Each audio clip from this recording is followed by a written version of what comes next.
there's a lot of chaos in the geopolitical landscape right now, especially with the changing regime in the US.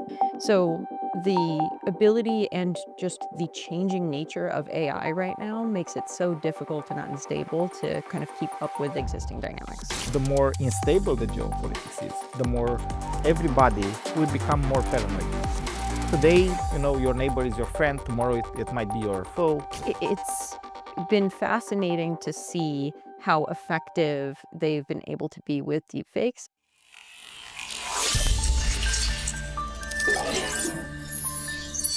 All right, welcome everybody to a new episode of Cybercrime from the Frontline. Today is a special episode. I'm happy to be joined by Ali Melin, principal analyst for Forrester, Dragos, who is already a staple of the show, and Daniel, who is also a new guest of the show. We're going to be talking about geopolitics and cyber attacks today. And with that said, I'd like to let my guests to introduce themselves. So Ali, welcome to the show. Thanks for the time. How are you today? I'm doing great. Thank you so much for having me. I'm excited to be here. Awesome. Tell me a little bit about your current role and maybe a little bit about your past experience, if you want. Yeah, absolutely. So I am a principal analyst at Forrester Research, and I cover three things: security operations, people, process, technology in the SOC, including detection engineering. I also cover nation-state threats, which we're going to be talking about today, and AI and its use in security tools. So nothing at all interesting or exciting happening here right now. What it means to be a Forrester analyst is I advise the Fortune 500 on those three areas. I do a lot of research, and then I come to events like these so that I can actually talk about it. That's awesome. I mean, you're also a hacker Yes. to the core, right? Yeah, my background is as a computer engineer before becoming a hacker, and then a security practitioner. So I've seen this from a lot of different angles. Awesome. I'm very excited to have you today. Thanks for the time. Dragos, we've been fortunate to have you before, but for those who might not have met you before, tell us a couple of things about your work. So, hi, I'm Dragos. I'm the vice president of threat research here in Bitdefender. I pretty much handle any type of technology related to security analytics in EDR, XDR, network attack defense, and obviously everything related to the research around them and different type of technologies, including machine learning, that evolves around those technologies. Thanks for coming back. Always happy to have you. Always happy to be here. And all the good insights. We're gonna love today's topic for sure. I'm sure. And with that said, Daniel, thank you so much for joining us for the first time. Tell us a couple of things about yourself. First of all, thank you very much for having me here. Hi everyone, my name is Daniel Deraban. I am a senior director of product management here at Bitdefender. Basically, my role is split across product management, technical documentation, user experience, product marketing. I lead the entire product portfolio for the business solutions group. Wonderful. Super excited to have you today. I'm going to have a couple of interesting questions for you, and we're going to hopefully have a great discussion. With that said, this is your favorite topic, and it's an interesting time that this topic is relevant. So things might change in weeks or months rather than years, or days or hours. Than historically. So we're not trying catch up here. We're ahead of the things. But how are things different in 2025 compared to 5 years ago and compared to, say, last year? And what are we seeing that's different and of note today? And what should we expect, coming forward this year? Yeah. When it comes to nation-state attacks, especially, there's a couple of things that I'm particularly concerned about. The first is obviously deepfakes, especially. We see nation-state attackers using them from the standpoint of the North Korean IT workers, as an example. We see them being used by cybercriminals as well. So the ability and just the changing nature of AI right now makes it so difficult and unstable to kind of keep up with existing dynamics. So that's the first thing. And then the second, and I think, quite frankly, more daunting thing, is the changing geopolitical landscape. There's a lot of chaos in the geopolitical landscape right now, especially with the changing regime in the US that is driving a lot of confusion and concern as to whether or not existing partnerships are going to remain as they have. And that becomes particularly important when we look at the Five Eyes and the trust that has existed between those nations in the past, which now is a bit more uncertain. So I do hope that those institutions will hold through this time and maintain that trust, but it's very difficult because there's a lot more actual change happening on the ground than we've seen in previous administrations. So, I mean, we said this before, and we here at Bitdefender think of ourselves as a force for good, and this is, it's always been a meaningful task for us to be there to protect against all sorts of threats, including geopolitical frictions that generate this type of cyber attacks that are no longer, limited to the the national space, but of course they span into all sorts of cyber espionage, the corporate space, and now even in the consumer space as well. Historically, it's been more sort of a Cold War situation where there were obviously there was an active war zone, but at the same time it was not necessarily muted, but the conflicts around the world and like you said, the regimes were different in enough that they would be not on the sidelines, but just, like I said, more muted. So we're seeing a lot more activity going on, and I'd like to kind of brush a little bit onto that space and how this has changed over the recent couple of years, especially with the conflicts in Ukraine and so on. And if we're seeing anything that's out of the ordinary or unusual. Of course, we've seen, ransomware is as popular as ever. Cyber espionage has always been a staple, and we don't have enough time to talk about that. But again, cyber warfare is obviously a great support to kinetic war. We're seeing increasingly that. What should we expect from the attack surface and the type of attacks that we're seeing? And I'm going to pass it on to Dragos as well on this, try to understand how things are moving forward, and then try to see how we can hopefully mitigate. I just want to make sure that we all understand that even though things are changing, we're still not too surprised, and what we're seeing is not unusual. It's probably just the scope is the same, but I think what we're seeing is how more involved and more frequent these things are happening than before. I guess that would be correct. Yeah, I do think that, especially from North Korea, we're seeing them be a little bit more aggressive than in like 10 years ago, for example. Definitely everything happening with deepfakes, everything happening from the standpoint of the currency that they're stealing from cryptocurrency wallets. That's much more brazen than we've seen most other nation states be. And so I think they're trying to push the boundaries a little bit and see what they can get away with.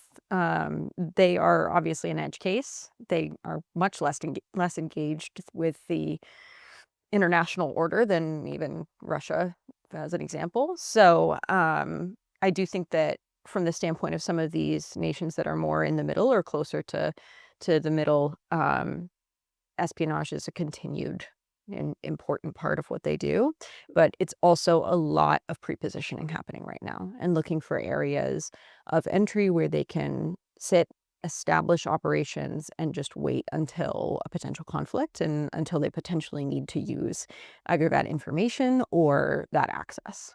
And are you seeing the industry gearing up more forcefully towards defense, or are we still some sort of playing a catch up? What's your, in the sense that, just by the nature of the threat and how much more frequent and more brazen attacks are becoming, is this something that the industry considers to be a top priority, or is it something that the industry at large is just? Maybe I can Absolutely jump a little bit here. So one thing I think we all need to take into consideration when we're talking about how geopolitics changes things is we need to understand the actual currency here. And what do I mean by currency? Well, if you're a ransomware, your currency is money. You're after some financial gain. You're encrypting some things there, and you expect them to pay some money. In this case, the currency is not money, it's information. And that's very important distinction, because it implies being stealth. It implies staying there, waiting for the proper relevant information to come along so that you can exfiltrate it. So in terms of some switch within the landscape, yes, we do expect some of this to actually happen. Now, if we're talking from, let's say more like a product perspective, I would also think that it depends on what is the majority of your customers. So, if the majority of your customers, it's not within governments and so on, then most likely you're not going to have a lot of focus there. But if you have like a sufficient amount of customers within that area, then yes, you will start to take into consideration this.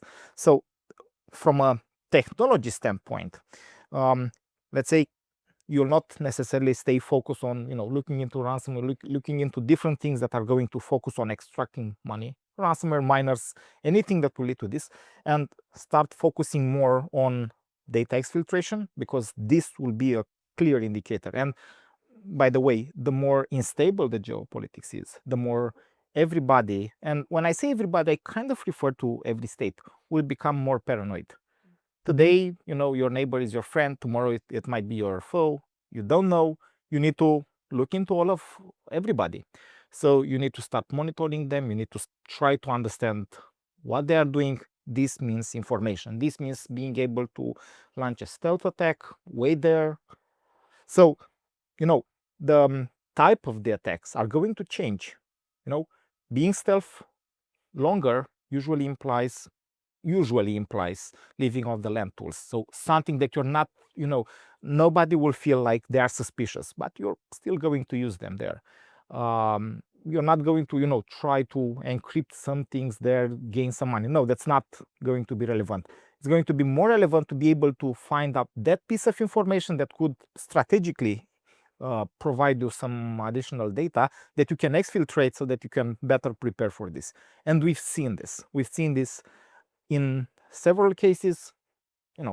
Just to provide an example, there is one attack that we are monitoring in the last couple of months, where the targets are actually embassies.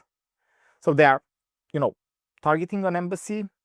The attack is highly targeted. So in some cases, they deploy some tools, or they do some specific steps that are very characteristic for that embassy alone, or maybe for some of the person within that embassy alone.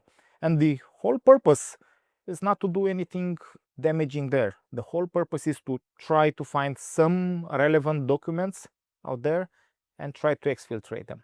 And the method change. So one of the, for example, in that example, one of the interesting ways that they were doing is the way they were targeting people from other embassies were, the moment you actually breach one embassy, you exfiltrate some documents from them, then you weaponize those documents and you send them to another embassy that would actually expect those documents. So things are getting innovative in this area. So they're not just sending you like, hey, do you like this flower shop? Go there, buy it. So nothing that trivial.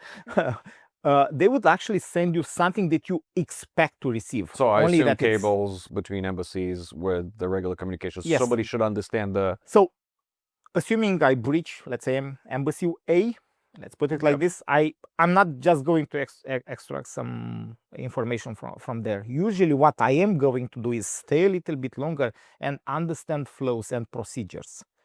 Who is talking to whom? Who's sending some emails to whom? Who's actually on the receiving part? How those emails actually look like? What is the format? What is the template? All of this information are good intel. You can actually take them and use them to, let's put it like this, target another embassy that will actually expect. So if I know that you work for embassy and you're sending emails regularly to Daniel, exchanging some documents based on a program that you're working together, then yeah, it will make sense to impersonate you, send a weaponized document to Daniel. Everything will will look more realistic to Daniel, more likely to... I'll open it for sure, no problem. Send me the document. Okay, so you see it. This is the new level where, and How sophisticated was this I- attack? It's sophisticated, meaning it's not just the email. It's everything that they do after this. So, for example, in this particular case, they were deploying, and that's a very cool thing. So they were actually deploying an entire Python environment. Now, Python is considered a living off the land tool, but for Linux and Mac platforms where, by default you have Python installed. For Windows, you don't necessarily have Python installed, so by default you don't have this as a tool.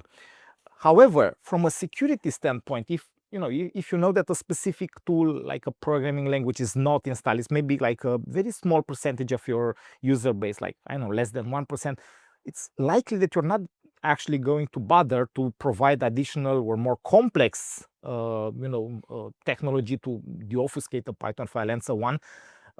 If it's something, it's completely unlikely to see it on Windows. So what they actually did is they actually download the entire Python framework and they started to run some Python scripts there like they were on Linux, except that they were on Windows. So, nobody actually expects this to happen. And there are a lot of other techniques that they were using, like multiple payloads that they were downloading, a complete ecosystem design in particular for exfiltration. Now, I will also add another thing. We've seen during the last 5 years that while information is the primary purpose, there is also an, let's say, more active purpose around this. Hermetic wiper is the most common one, where, and that's the particular case, the initial steps in the attack against Ukraine were did have the Hermetic wiper malware targeting their infrastructure, so trying to disable some of the data that or some of their critical infrastructure. So this is also something, a possibility. I will actually conclude from a different perspective. To us, it's all about understanding the attack surface, because the attack surface is completely different in case of a nation state attack, of regular enterprise, smaller enterprise, consumer, and so on. So the better you understand the attack surface, the more likely it is to be able to protect against it and to understand how a specific actor is going to target you. And Daniel, knowing that, what are the avenues for an attacker to just jump in? I'm trying to figure what are our tools in the inventory for protection and detection. I mean, from our perspective, just like Dragos mentioned, understanding and gaining visibility into that attack surface is critical. And we always hear from everybody, and we always tell to our customers, prospects, etc. The attack surface is constantly growing, Some of them will say, oh no, this is just whatever marketing material. No, but that is the reality. And if you do not have a clear grasp on it, to understand, hey, this is where I can actually be attacked, and this is how I can protect myself, it's completely, I mean, you are completely defenseless. Just like Dragos mentioned, right now, how many of those, let's say, the same attacker uses the same technique in enterprise. We are not talking about right now about nation state, etc., but they can replicate the same attack into a large enterprise, into a Fortune 100 enterprise. How many of those security operations centers will actually catch on that? Why? Because it's very difficult. It's just like Dragos mentioned, it's a stealth attack. And in reality, I would say we are in I'll call it an invisible epidemic for all of these things that are happening around us.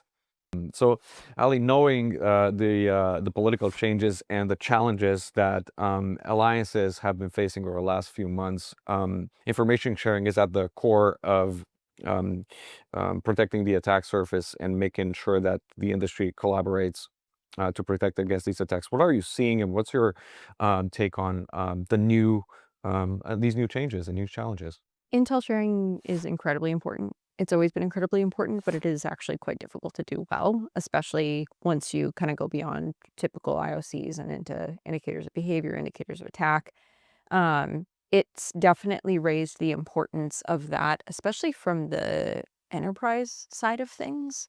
Ultimately, it's very useful to have threat intel coming directly from governments because they have such a different perspective on things, but it's clearly not something that we could necessarily rely on at the enterprise level because we just don't know how things are changing internally. I mean, we saw a lot of changes in the US in the past month around US Cyber Command and the actions that they were potentially going to have to take versus not take. And so it's put a lot of our clients in a situation where they're wondering about if the quality of US threat intelligence is at the same level as it's been in the past. And so whether or not it has changed is very unclear, but the chaos is the point in many cases here. And so it's important for our clients especially to make sure that they're getting the best information and that they're getting information that is accurate and timely. And so we're looking at what is the level of threat intel sharing that can happen between businesses so that we can kind of circumvent any potential discrepancies that may crop up within the government space. And to Dragos's point, mistrust is growing, and of course that amplifies the chances that attacks are going to be even more successful. And it's going to embolden. I would also add a new dimension here. It's the data sovereignty concept that, pretty all major, let's say, not necessarily states, but union within, within the globe are actually starting to discuss. If I have some data, it needs to be in my country, it needs to be under my control. Now, right now, we're talking about at the government level. And the more we're going into this area, it's likely that it's going to be, let's say, more complicated to exchange that type of data across specific boundaries. Like, let's say I'm from United States, then it's going to be complicated to exchange data that is specific there to somebody from outside it. Unfortunately, this will actually open opportunities for somebody that needs to operate without being, we're actually being more stealth. So obviously, the more data that you have, the more easier will be, even if we're talking about IOC level, the more easier will be to actually detect something. So, maybe I'm an actor, like a neutral part, and I'm just out there for financial gain. By the way, information can be translated into financial if I find somewhere I can sell it. So, from one perspective, it's not really relevant.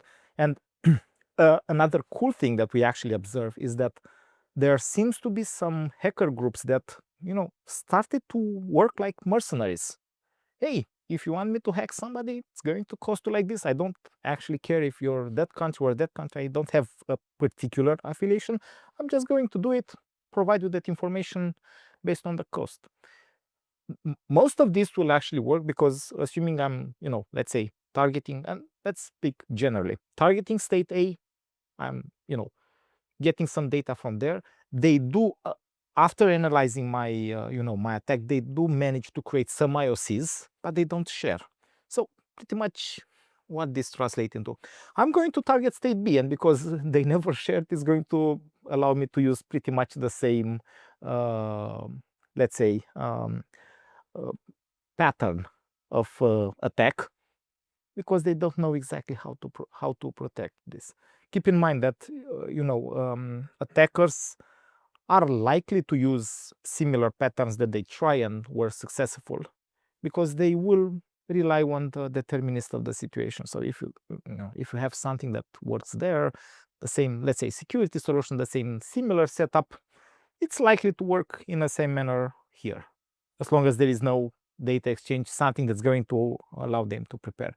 So yeah, this will add a new dimension. The entire mistrust will add a new dimension that I'm kind of afraid that someone else is going to benefit out of it. So everybody, everybody's for themselves. There's. I'm not saying that necessarily everybody's for themselves, because I'm sure that at some level there is some exchange of information, but keep in mind that exchanging information, it's not the same as exchanging information in time. That's important. So I might know something, maybe I tell you right now where it will mostly benefit you, maybe I'm going to tell you in 1 month. So there are some nuances here that we need to understand, and actually all of them, the bottom, are related to geopolitics. And this is what's difficult too with the data sovereignty issue, especially is like if you think about democratic norms and ideals, they flourish when you have a more open ecosystem. And the opposite flourishes when it's a more closed ecosystem, which explains why a lot of those countries have chosen to kind of very closely segregate their companies and their networks and their whole internet from the rest of the internet. But the data sovereignty piece comes in and it increases that separation between these nations, making it more difficult for them to collaborate, to communicate quickly, and also just making it more complex for enterprises as well, incredibly complex for enterprises. And uh, of course, AI is relevant for obvious reasons. All the helpful tools that just make automation and make production of attacks so much easier. But how do you see the role of AI in the new the new situation we're in? Yeah, so with AI, there's a couple of different angles. I really liked how you talked about the currency, right, that nations are using, and in the case it's data. I do think that when it comes to North Korea, the currency is actual money. Like they want to get as much money as they can because they're so separate from the rest of the international order. And so the deepfake example with AI comes up frequently. To me, that's the most interesting example of AI and its use right now from an attacker perspective. If you look at some of the studies that have come out from like Google with Gemini as an example, they talk about how attackers are using and targeting AI, but it's mostly just, hey, we're using this for reconnaissance. We're using this to understand malware better so we can teach ourselves. It's like, it's a lot of the use cases that everyone else is using it for. It's not so much like, hey, let's poison the model or let's try to build some malicious prompts. Those are mostly more academic at this point and probably will be until some nation state can actually successfully use them and then trickle it down to the cybercriminal community. But it's been fascinating to see how effective they've been able to be with deepfakes, and particularly voice deepfakes especially have been very useful. And there's just so much data out there and so many videos out there of different people that it makes it even easier, to your point earlier, talking about the embassies, to just make it that much more realistic when you're trying to convince someone to open a link. And it's not so voice cloning, right? So it's not just making it more realistic. It's also mean to mass, let's say, influence. So for example, we've seen videos where and there is a very common one where there is a presenter, and you know how presenters in a talk show are. They talk about something. At some point, they change the view from that presenter to, if I'm talking about weather, I'm saying, hey, it's raining, then I'm going to show on the screen like the rain over a field or something while I'm still talking. Now, one of the challenges in deepfakes is it's not that complicated to clone your voice. It's complicated to make your face and your lips and your entire facial expression move similar to what you're saying. So if it's somebody that can read lips, for example, will definitely say, hey, he's saying something different than what it sounds. So how do you avoid this? You take one such video. The moment you switch the frame, so you're not filming me, you're filming the field where it's raining and so on, but it's still my voice on the back end. This is where I kind of make a sudden change going to the clone part. I'm saying something different, like I'm presenting the weather, and suddenly I start to say, hey, what do you feel about the current geopolitical scenario here? Don't you feel it's kind of worse? And I say a little bit. The trick is to make sure that by the end of the field frame, where the camera is going to move back to me, I find a way to return to the previous conversation, so that when they film me, I can say, yeah, so this is the weather in Romania right now. Let's see how the weather in, I don't know, United States is going to be in next 2 days. So everything works smoothly. Now, we've seen examples like this. The fact is that once you do something like this, you can use different channels where you push the same video, like Telegram and so on, TikTok, whatever, and you can say, hey, look what those guys are talking about. And it's also a form of mass manipulation, and that's also part of the mistrust and everything that could happen between in this climate of geopolitical instability. And if they are, sorry, just to absolutely. talk a bit about some of the things, because last year we had the CISO discussion, and I saw how Dragos wowed them, explaining how to immediately find the deep fake. But the most concerning part there was, like, in that entire room, everybody had the same problem. Deepfakes, voice cloning, each of those CISOs actually shared with us a lot of stories where their CFO started to call somebody, where their CEO had a Teams meeting or whatever. So again, we see this in we see this in nation state, but we also see it a lot in enterprises. So a lot of enterprises are facing this, and it's quite a difficult one to fight.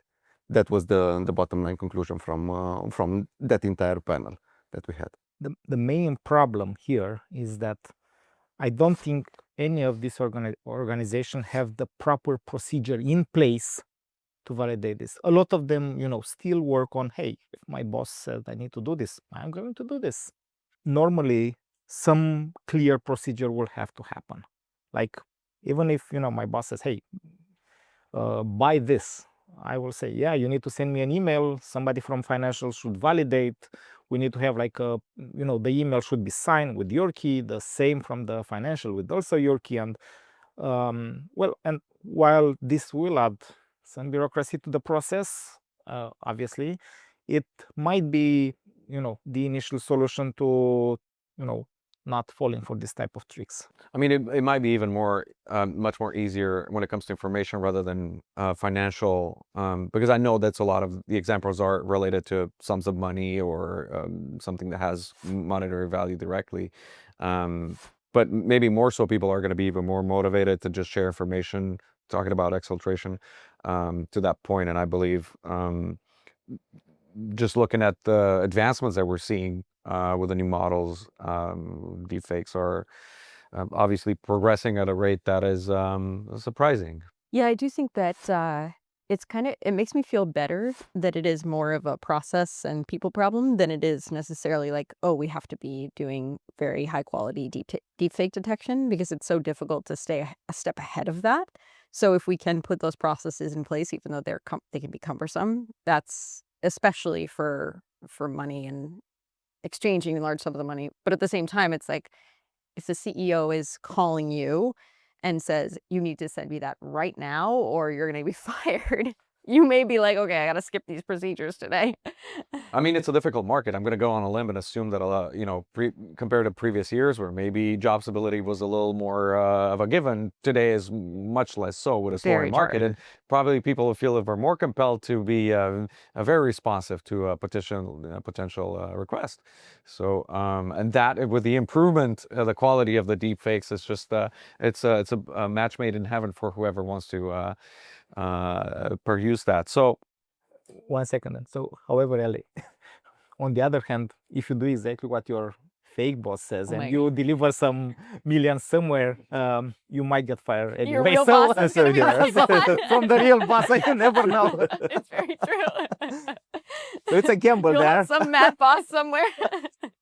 But you can always say, I'll do it in Q3, so Yeah. it's fine.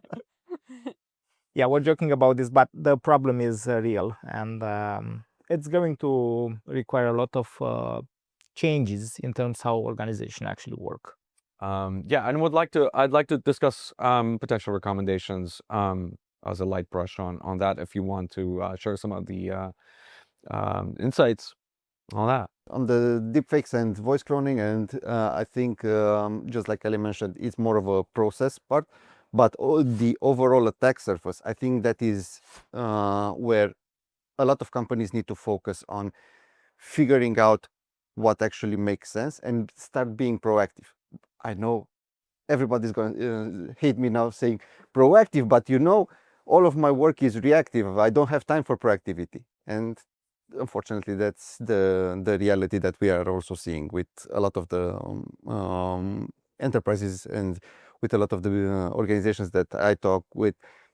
They spend a lot of time doing just mainly reactive stuff. They don't have time for proactive. Why? Because proactive, when they have time to do proactive, doing that work is very difficult. Why? Because it takes a lot of time to figure out, okay, now I see all of my risks. I see all of my attack surface. What do I fix when I have 1,000 potential entry points, right? What can I actually do to improve my organization's security posture and fix something that really has an impact on that attack surface that I have? And that's one of the key things, because we were always talking about the fact that if I am an attacker, I'll try to reuse the same thing over and over again. I'll go into an organization. It works on your machine. I just compromised you. Most likely it's going to work on my machine. It's going to, well, not on Dragos's, but we'll find somebody in Bitdefender that on whose machine it will work. And that is very much in line also with what Dragos and Nelly were talking about, also with the nation state. Because if I have an attack that works here, I'll try to repeat that attack continuously.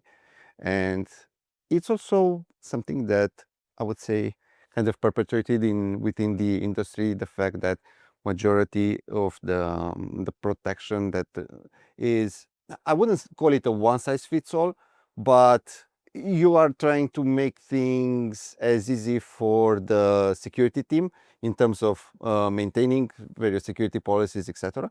And that opens up a lot of potential attack entries for an attacker that is just waiting there.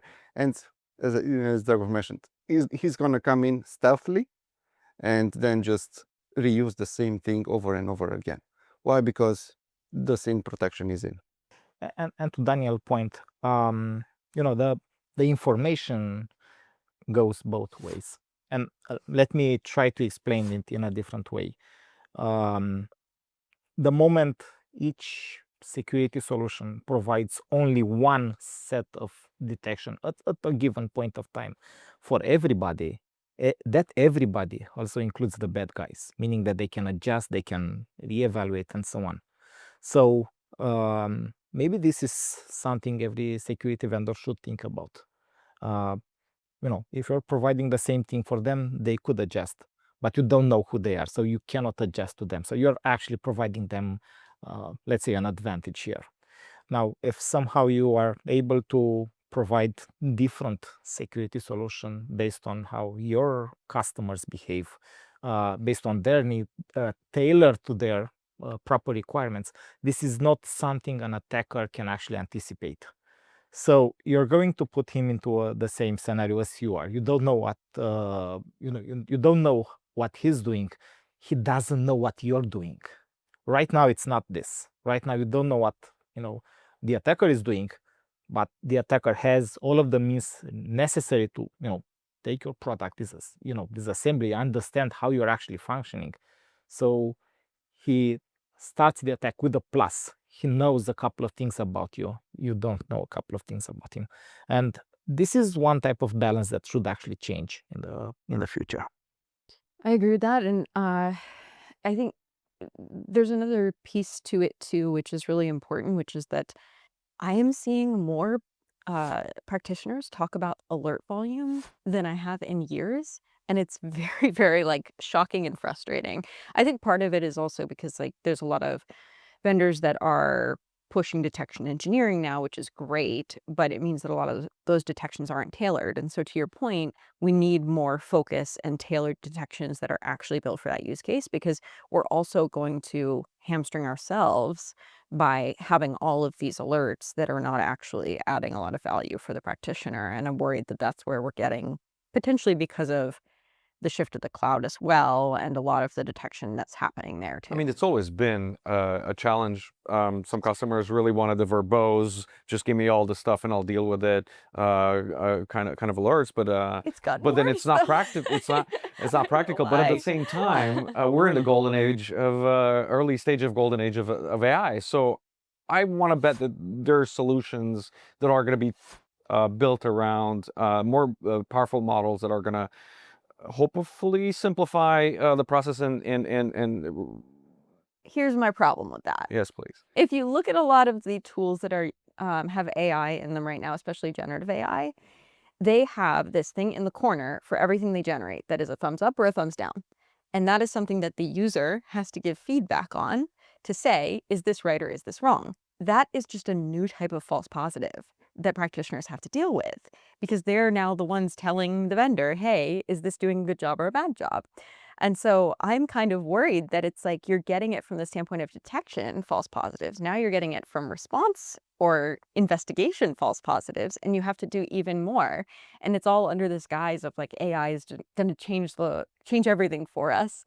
And so I think that there's a lot that vendors can do to address that. But it's an interesting dynamic where we're actually putting more work on the practitioner than before. Sort of like community notes. Yeah, it's So exactly you just like leave it community onto the notes. customer. Yeah. I can see how that makes sense, but at the same time, it's sort of a, hey, we're just gonna offload some of the responsibility here, and then we're gonna make a model that learns more from that. And Actually, my feeling is that there was a point where somebody started to confuse visibility with detection. Yes. I'm going to send a lot of data. You can view everything. This also means that the detection, the information required for a detection is somewhere within that data. Well, that's incorrect. I'm going to send a lot of data, but actually, exactly like Ellie said, I'm offloading the the requirement for detection that are placed within the product to another team, let's say a SOC team, the info security team, and so on. And the more data I send, because I want to provide better visibility, the harder it is for them. And I totally agree with the AI. And I'm also going to fall back to one of the cases that Daniel talked about. If you have AI and the AI can say, yeah, I can explain you what happened here, but I'm not going to necessarily or clearly say it is a false positive or it is not. I'm just going to explain things. So in terms of explainability, you're not really solving the problem. What I think is that, people require some form of, let's say, I'm going to put it there, some form of autopilot or something like this that will, ultimately allow them to not be required to analyze the entire concept. And I think Daniel can actually provide more in-depth here, in particular from a user perspective that uses a security production. Yeah, I mean, think of it like this. From a user's perspective, I don't want any interruption in my daily work. I don't want, because, well, some users are super productive. Some will just wait for that interruption to say, hey, I cannot do my job, right? But the reality is that whenever you are trying to match security with this usability part, it's quite difficult unless you actually do it in a proper manner and where you are able to understand, okay, Daniel is working in this particular way. So I'm not gonna say for Daniel, hey, I don't know, do something completely off.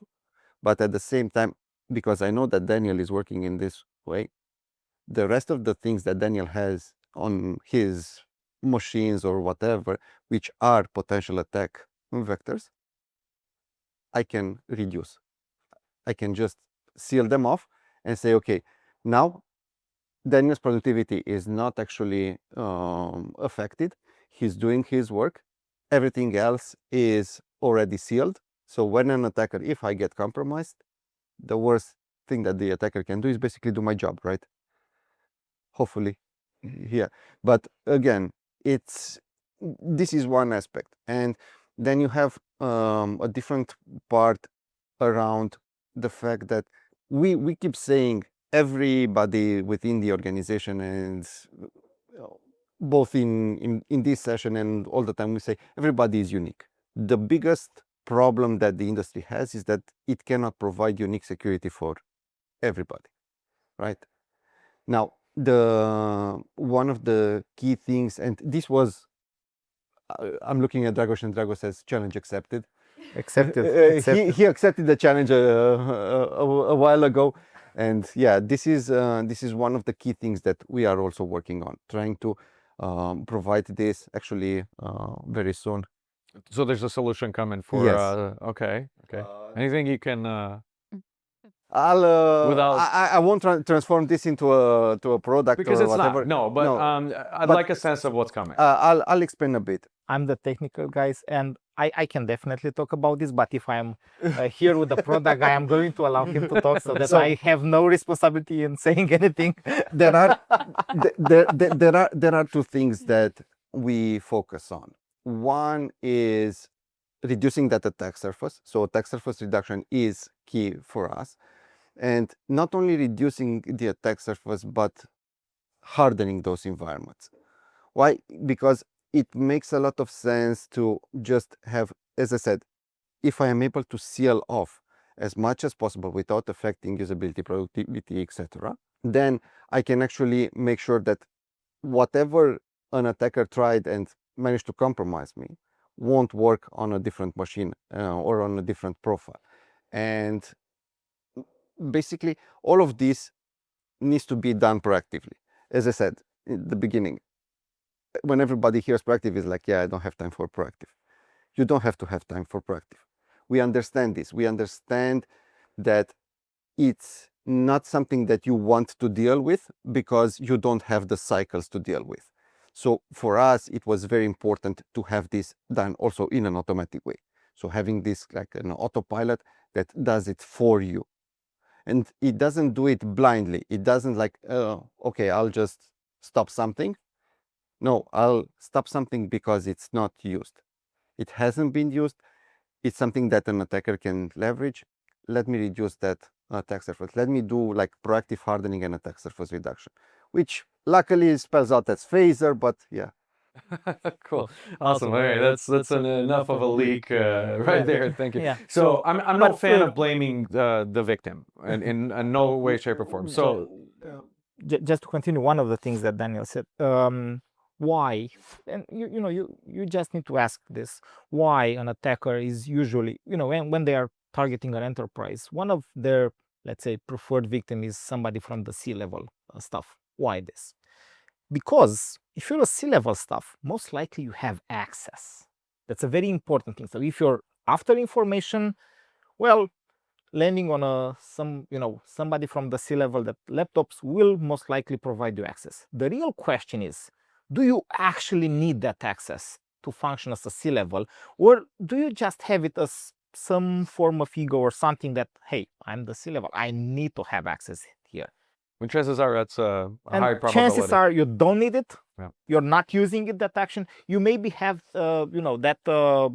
maybe you are promoted or something. So you had that access back then where you were actually using it, but right now you're not using it. Where you're like a former techie and you're like, Yeah. I don't want to give it up. Yeah, exactly. Yeah, exactly. I think we've all been there. Yeah. Like I've But the reality I held is, on to access to whatever system at some point that I didn't really need to. So fair enough. So, but the moment an attacker lands at some point into your endpoint, he has access there too. So he has access to those information too. So why take these risks? Especially if it's not going to bother you within your job, if it's something that doesn't hold you back, don't actually need Who's going to make this decision though? The- Or let me put it this way, because I think obviously the more interesting question is, can this decision be made automatic, or Exactly. even further, can this decision be made dynamically, change if needed? And that's a different type of leaked information that I don't challenge accepted, right? Challenge accepted. I mean, I don't want to leave it just to you and the good news or the leaks. Ali, you might be writing a book. Yes. Is that something we could talk about? Yeah, absolutely. We can Did you want to definitely share talk some about it. I insights wasn't on that? expecting it, but yes. We can cut it out. No, I am writing a book. That's Yes, awesome. thank you for mentioning it. I'm writing a book on geopolitics and cybersecurity and how they come together. The goal is to make sure that it's very accessible for anyone so that anyone can come in and understand, even if you just have a passing interest in geopolitics or international relations, what is cybersecurity? What does it mean for me? What are the key actors in the space? Russia, China, Iran, etc. And how has their strategy changed over the years? And what's going to change in the future? And how can we establish better international policy and national policy to make sure that we're defending the most effectively that we can? I'm very excited about it. It's supposed to be due in August, so fingers crossed to get the writing done. But yeah. So the time of recording this is towards the end of March 2025, so that's a couple of months away.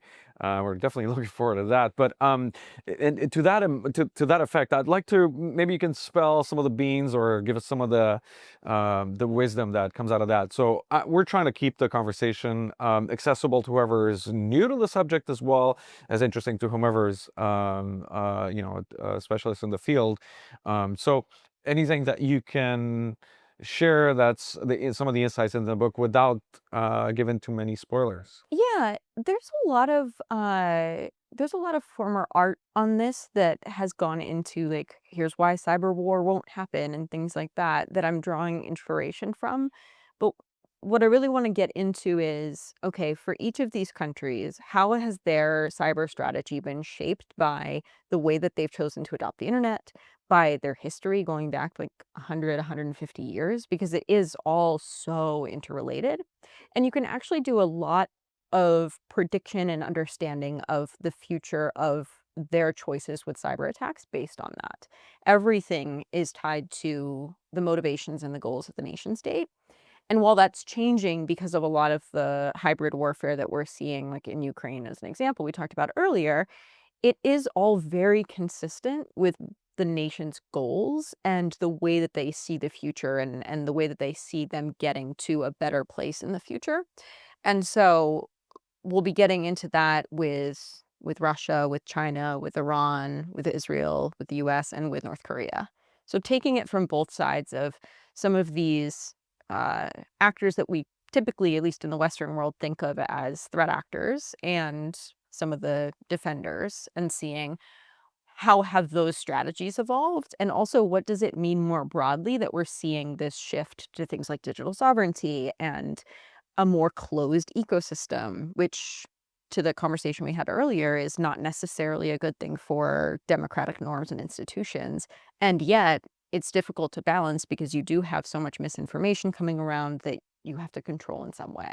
So there's a lot of dynamics here. And one of the things that I'm most excited about is to get into why it's so hard to establish international policy, which, to be honest, like, comes back to the nations that are involved don't want international policy to be established. But I think it's worth calling out and worth talking about why that is the case and what their different motivations are that lead them to that. Are you suggesting any potential solutions to a global policy that would work? I believe some of the efforts are being done even at UN level, and UN's Yes. being taken a hit after a hit over the last few quarters. Um, and are you seeing new players emerge? Yeah, the unfortunate thing about the UN and the changes that they're attempting to make is that they're very much stymied at every turn by nations that don't want this policy to go into place. So there can be a lot of working groups to try to define what cyber warfare looks like and what the established norms should be, but it's very difficult to get them through because of the competing interests between different nation states. But I will be going into that. Of course, it's much easier that I get to do that in a book and I get to kind of pontificate about it as opposed to actually have to implementing the policy. But I want to talk about some of those challenges in it, and also, okay, what is the path forward that's actually actionable, instead of just, oh, wouldn't it be great if we all did threat intel sharing? Because that's where the hard part really starts to come into play.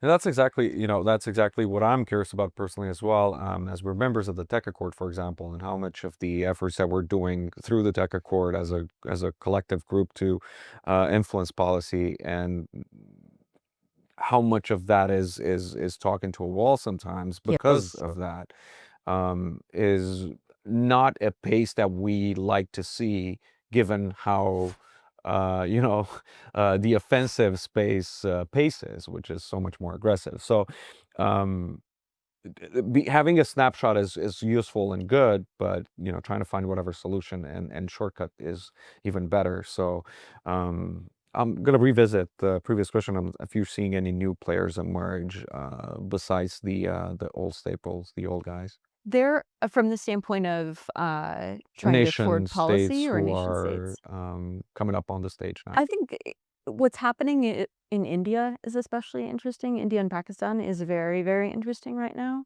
Is it spyware that's usually associated with? Lots of spyware, lots of espionage. Espionage comes up very regularly. Actually, the Council on Foreign Relations publishes this really interesting cyber operations tracker for all of the nation state activity that's happening. And you can download it back to like 2005. And so you can see exactly how each of these nations has kind of changed in what their motivations are, which ones are more inclined to espionage, which ones are more inclined to cryptocurrency stealing, things like that. So it's fascinating to see how some of these actors have started to pop up more and more. I think between India and Pakistan, and then a lot of what's happening in South America as well, there's a lot changing there. But eh, from a scale perspective, the scale is so much more to the typical actors that you'd expect, at least right now. Absolutely. I feel there's always the opportunity for a surprise, and there's always a dark horse.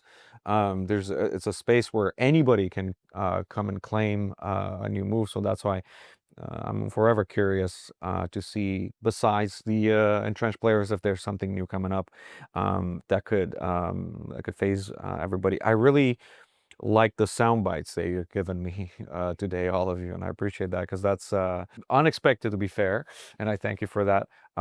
If you'd like to add anything to our conversation that can take forever otherwise, I'd like you to add that now. And I think the thing that I would say is to anybody who is listening, who is a practitioner, focus on intelligence sharing as much as possible, integrating with the community as much as possible. I mean, cybersecurity is a surprisingly small community, despite having a lot of practitioners, and enabling that communication as much as you can is going to be very important as we think about the next decade, and trying to build pathways to share more information is very important.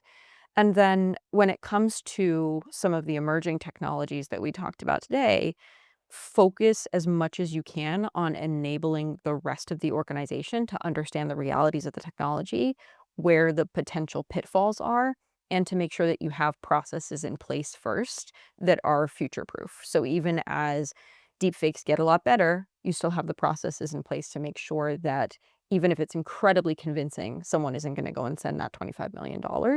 That will enable you much better while we look to see how deepfake detection technologies can improve. I don't want to leave people with a bunch of like doom and gloom. So hopefully those recommendations help. What about you guys?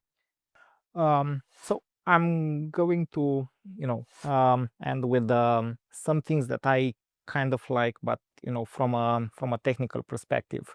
I do believe that, let's say, interesting times are ahead of us. But usually with interesting times, interesting solutions and maybe out of the box thinking related to this solution will come up. And I do wait for those. Maybe they're going to be here sooner than we expect. The key thing or the key recommendation from my perspective is try to manage the attack surface as much as possible. Again, if you are an organization, you need to do that, and you need to do it in an efficient manner. If you are unable to do it, the attackers will just use it. So the more that you are able to seal off, I would say the safer you are. So between the new emerging threats, completely changing geopolitical landscape, alliances being redrawn, there's new technology coming up, and there's more insights and understanding at the deeper levels with new books on the matter. This is one of the topics that we will revisit in a few months and talk about, because there's going to be change, and I'm excited to hopefully have you back and discuss these and discuss on our previous comments and see how we fared on that. But I want to thank you, Ali, again for your time and making it here. It's been a pleasure having you. I wish we had more time. Thank you, Dago, for coming back, and Danielle as well.